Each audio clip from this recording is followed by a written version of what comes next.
سبحانك ربي سبحانك الرحمن الرحيم البر الكريم القوي العظيم السميع البصير اللطيف الخبير الحليم الستير المولى القدير الشافي النصير لك الحمد ها قد ربيتني وأحييت قلبي فعلمتني تعلمت عنك الكثير فأرجو استقام الخطى والمسير سبحانك ربي سبحانك سبحانك ربي سبحانك سبحانك ربي سبحانك الحمدللہ رب العالمین الصلاة والسلام علی سید الانبیاء والمرسلین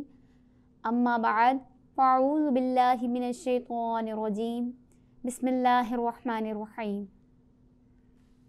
رب اشرح لی صدری ویسر لی امری واحلل عقدۃ من لسانی یفقہوا قولی۔ السلام علیکم ورحمۃ اللہ وبرکاتہ۔ انوار حبیب اکیڈمی کی جانب سے پیش کیے جانے والے اس پروگرام معارف انوار القرآن کے اس پروگرام میں ہم آج سورہ رحمان کی آیت نمبر 72 تا 78 کا ترجمہ و تفسیر سیکھیں گے۔ یہ سورہ رحمان کی آخری آیات ہیں جن کا ترجمہ و تفسیر ہم آج سیکھنے کی سعادت حاصل کریں گے۔ ان آیات کی تلاوت سے پروگرام کا آغاز کرتے ہیں۔ بسم اللہ الرحمن الرحیم۔ حور مقصورات فی الخیام فبأي آلاء ربكما تكذبان لم يطمثهن إنس قبلهم ولا جان فبأي آلاء ربكما تكذبان متكئين على رفرف خضر وعبقري حسان فبأي آلاء ربكما تكذبان تبارك اسم ربك ذي الجلال والإكرام۔ بسم اللہ الرحمن الرحیم۔ شروع کرتی ہوں اللہ کے نام سے جو بڑا مہربان نہایت رحم کرنے والا ہے۔ حورم حوریں ہیں، مقصورات پردہ نشین، فی الخیامی خیموں میں۔ حورم مقصورات فی الخیامی حوریں خیموں میں ہیں، پردہ نشین۔ فَبِأَيِّ آلَاءِ رَبِّكُمَا تُكَذِّبَانِ تو تم اپنے پروردگار کی کون کون سی نعمت کو جھٹلاؤ گے۔ لم نہیں، یتمثہن چھوا انہیں، انسن کسی آدمی نے، قبلہم ان سے پہلے، ولا جان اور نہ کسی جن نے۔ لم یتمثہن انسن قبلہم ولا جان ان سے پہلے انہیں ہاتھ نہیں لگایا کسی آدمی اور نہ جن نے۔ فَبِأَيِّ آلَاءِ رَبِّكُمَا تُكَذِّبَانِ تو تم اپنے رب کی کون سی نعمت کو جھٹلاؤ گے۔ متکئین تکیہ لگائے ہوئے، علی رفرفن قالینوں پر، خضرن سبز، وعبقری اور مسند حسان نفیس۔ متکئین علی رفرف خضر وعبقری حسان تکیہ لگائے ہوئے سبز بچھونوں پر اور منقش خوبصورت چاندنیوں پر۔ فَبِأَيِّ آلَاءِ رَبِّكُمَا تُكَذِّبَانِ تو اپنے رب کی کون سی نعمت جھٹلاؤ گے۔ تبارک بڑی برکت والا ہے، اسم نام، ربک تمہارے رب کا، ذی الجلال والاکرام عظمت اور بزرگی والا۔ تبارک اسم ربک ذی الجلال والاکرام بڑی برکت والا ہے تمہارے رب کا نام جو عظمت اور بزرگی والا ہے۔ الحمدللہ یہاں سورہ رحمان کی آیات کا ترجمہ مکمل ہوا۔ ان آیات کی تفسیر کی طرف چلتے ہیں۔ سورہ رحمان آیت نمبر 72 اور 73 میں فرمایا، بڑی آنکھوں والی حوریں ہیں جو خیموں میں باپردہ ہیں، سو تم دونوں اپنے رب کی کون کون سی نعمت کو جھٹلاؤ گے؟ یعنی جنت کی حوروں کو ان کے عزت اور کرامت کی وجہ سے خیموں میں باپردہ رکھا گیا ہے۔ علامہ علی بن محمد الماوردی رحمۃ اللہ تعالی علیہ اس آیت میں مقصورات کے لفظ کے متعلق فرماتے ہیں، اس کے بہت سارے معنی ہیں۔ حضرت مجاہد رحمہ اللہ نے فرمایا کہ وہ اپنی نظریں صرف اپنے شوہروں پر مرکوز اور انہی میں منحصر رکھیں گی اور اپنے شوہروں کے علاوہ کسی اور مرد کی طرف نگاہ اٹھا کر نہیں دیکھیں گی۔ حضرت ابن عباس رضی اللہ تعالی عنہما نے مقصورات کے میننگ میں فرمایا کہ وہ اپنے گھروں میں محصور رہیں گے، راستوں میں نہیں گھومیں گی۔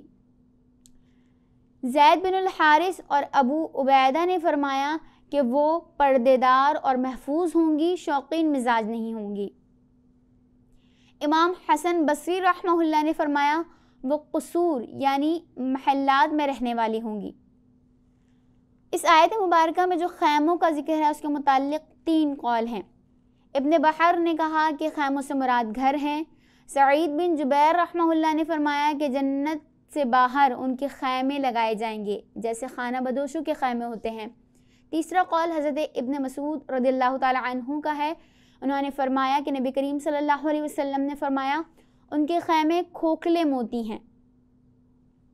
حضرت ابن مسعود رضی اللہ تعالی عنہ نے فرمایا ہر مسلمان کو ایک نیک سیرت حور ملے گی اور ہر نیک سیرت حور کے لیے ایک خیمہ ہوگا، اور ہر خیمے کے 4 دروازے ہوں گے جن میں سے ہر روز اللہ تعالیٰ کی طرف سے ہدیے اور تحفے آئیں گے جو اس سے پہلے نہیں آئے تھے، اور وہ نیک سیرت والی بیویاں نہ اترانے والی ہوں گی، نہ شوہر کی نافرمانی کرنے والی ہوں گی، اور نہ ان کے منہ اور ان کے جسم سے بدبو آئے گی۔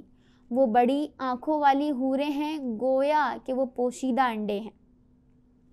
اس کے بعد اگلی آیت مبارکہ فَبِأَيِّ آلَاءِ رَبِّكُمَا تُكَذِّبَانِ، یعنی اللہ تعالیٰ نے تمہارے لیے نیک سیرت اور پاکیزہ حوریں خیموں میں مستور اور محفوظ رکھی ہیں، سو تم اپنے رب کی اس نعمت کا کیسے انکار کر سکتے ہو؟ سورہ رحمان آیت نمبر 74-75۔ اس آیت مبارکہ میں ارشاد ہوا لم یطمثہن انس قبلہم ولا جان فبأی آلاء ربکما تکذبان، یعنی ان کو اس سے پہلے کسی انسان نے ہاتھ لگایا ہے نہ جن نے، سو تم دونوں اپنے رب کی کون کون سی نعمتوں کو جھٹلاؤ گے۔ اس آیت مبارکہ کی مکمل تفسیر ہم نے پچھلے پروگرام میں بیان کی تھی۔ اسی ضمن میں فرمایا گیا کہ یہ حوریں جو ملنے والی ہیں، جو بطور بیوی تمہیں جنت میں عنایت کی جائیں گی، ان کو کسی انسان نے نہ ہاتھ لگایا ہے اور نہ کسی جن نے انہیں ہاتھ لگایا ہے، یعنی ان کے ساتھ عمل زوجیت کسی نے نہیں کیا، اور وہ تم کو بطور نعمت جنت میں عطا کی جائیں گی۔ سورہ رحمان کی اگلی آیت مبارکہ آیت نمبر 76-77 میں فرمایا متقین سبز قالینوں اور نفیس بستروں پر تکیہ لگائے ہوئے ہوں گے۔ آیت مبارکہ یہ ہے متکئین علی رفرف خضر وعبقری حسان۔ اس آیت میں رفرف کا لفظ آیا ہے۔ رفرف کا معنی ہے بستر یا پردہ۔ معراج کی شب جو آقا علیہ السلام نے رفرف دیکھا وہ سبز رنگ کا قالین تھا۔ زمخشری رحمہ اللہ نے فرمایا ہے کہ ریشم وغیرہ کے خوبصورت اور باریک کپڑے کو رفرف کہا جاتا ہے۔ اس سے مراد خاص قسم کا سبز کپڑا یا قالین ہے جس کو سبز رنگ کی وجہ سے قالین کے ساتھ تشبیہ دی گئی ہے۔ ایک قول یہ ہے کہ خیمے کی ایک جانب جو کپڑا لٹکا ہوا ہوتا ہے اس کو رفرف کہتے ہیں۔ جوہری رحمہ اللہ نے فرمایا کہ سبز کپڑوں کو رفرف کہتے ہیں۔ حضرت امام حسن بصری رحمہ اللہ نے فرمایا کہ اس سے مراد بچھونا ہے۔ اس کے معنی بلند بستر ہیں۔ سعید بن جبیر رحمہ اللہ نے فرمایا کہ اس سے مراد جنت کے باغات ہیں۔ لمبے چوڑے کپڑے کو بھی رفرف کہتے ہیں۔ خلاصہ کلام یہ ہے کہ عمدہ قسم کے کپڑے کو رفرف کہتے ہیں، خواہ وہ قالین ہوں یا چاندنی ہو یا غالیچہ ہو۔ اس آیت مبارکہ میں رفرف خضرن کے بعد عبقری حسان کے الفاظ ہیں۔ عبقری حسان کا معنی ہے جنت کے بچھونے غیر معمولی خوبصورت تھے۔ علامہ ابن اثیر الجزری رحمۃ اللہ تعالی علیہ فرماتے ہیں عبقری کے اصل یہ ہے کہ عربوں کا گمان تھا کہ عبقرہ ایک بستی ہے جس میں جن رہتے تھے، بس عرب جب کوئی غیر معمولی چیز دیکھتے یا کوئی ایسا کام دیکھتے جس کا کرنا بہت مشکل اور دشوار ہو یا وہ بہت دقیق ہو تو وہ کہتے تھے یہ کسی عبقری کا کام ہے۔ پھر وہ قوم کے سردار کو عبقری کہنے لگے۔ ہر وہ چیز جو سب سے کامل ہو اس کو عبقری کہتے ہیں اور سردار کو، اور ہر اس چیز کو جس سے اوپر اور برتر کوئی چیز نہ ہو اور بہت طاقتور کو اور بچھونے کی ایک قسم کو، ان تمام چیزوں کے بارے میں فرمایا گیا کہ ان کو عبقری کہتے ہیں۔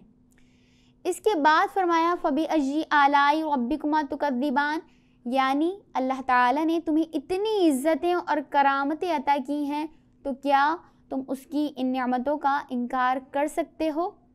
سورہ رحمان آیت نمبر 78، تبارک اسم ربک ذی الجلال والاکرام، یعنی آپ کے رب کا نام بابرکت ہے جو بہت بزرگی والا اور بہت عزت والا ہے۔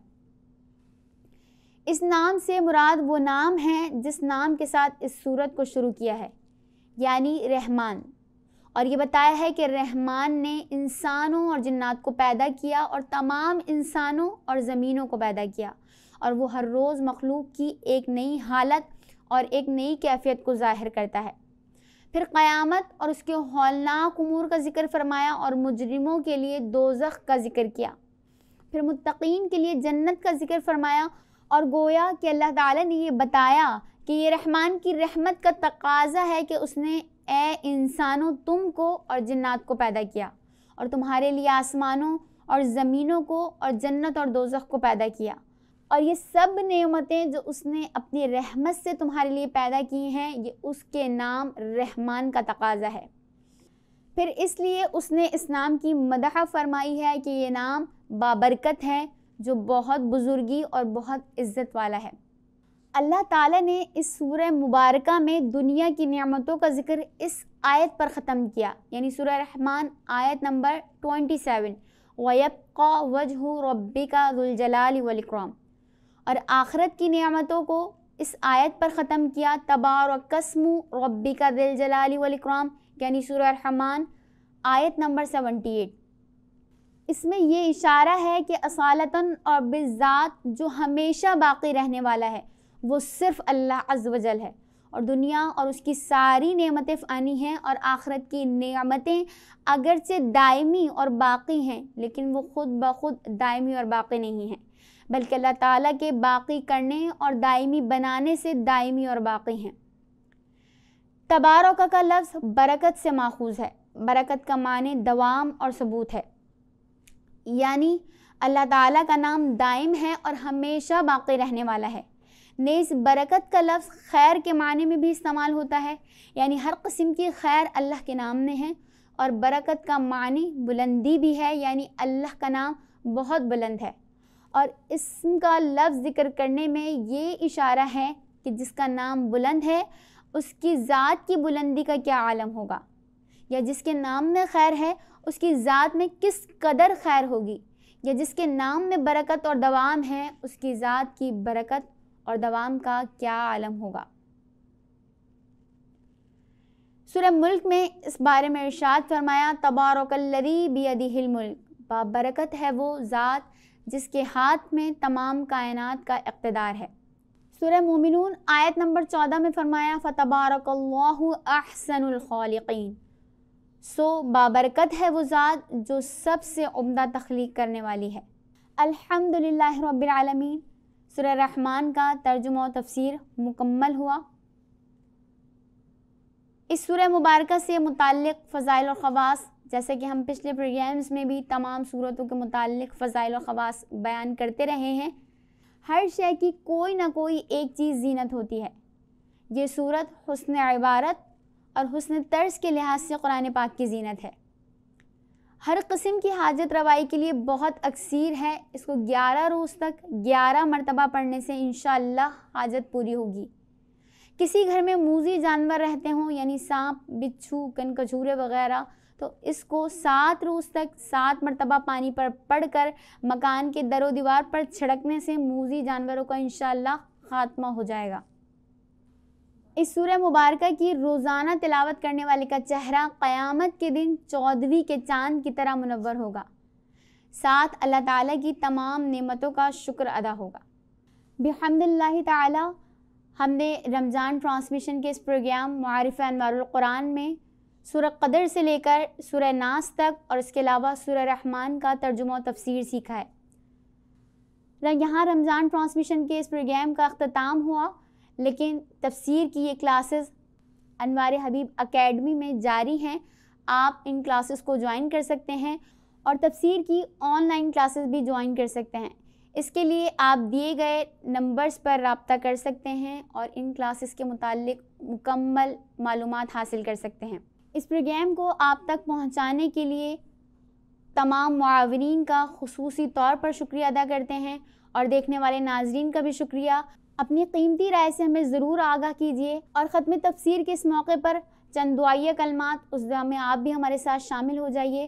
اللہ کریم اس قرآن کی تفسیر کے فہم کے صدقے ہمیں اور ہماری اولادوں کو دین کی خدمت کے لیے متعین فرمائے اور اس فہم قرآن کے صدقے میں اللہ تعالی ہماری دائمی حتمی بخشش و مغفرت فرمائے اور ہمارا خاتمہ بالخیر ایمان پر فرمائے اور ہماری قبروں کو جنت کے باغوں میں سے ایک باغ بنائے اور ہماری اولادوں کو ہمارے لیے صدقہ جاریہ بننے کی توفیق عطا فرمائے. وآخر دعوانا ان الحمد للہ رب العالمین. سبحانك ربي سبحانك سبحانك ربي سبحانك سبحانك ربي سبحانك